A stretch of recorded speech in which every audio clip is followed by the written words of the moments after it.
কন্যা সাহসিকা।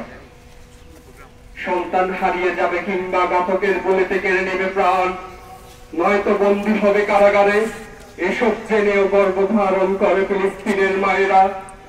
আর ফিরবে না জেনেও স্বামীদের পাঠিয়ে দেয় রাজপথে, কোলের ছোট্ট ছেলেটিকে দীক্ষা দেয় বিপ্লবের মন্ত্রে, আর মেয়েকে শেখায় মাতৃত্বের মহিমা। শোক তাদের বিহবল করে না, সম্পদের ক্ষতিতে কখনো নুয়ে পড়ে না মাথা।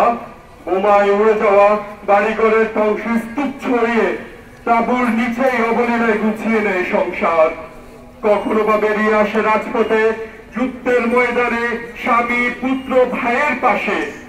তুমুল লড়াইয়েও বিঘ্ন ঘটে না তাদের আব্রুত। এরা হলেন ফিলিস্তিনের গর্বিত মা, কন্যা সাহসিকা সারা বিশ্বের, কন্যা সাহসিকা সারা বিশ্বের।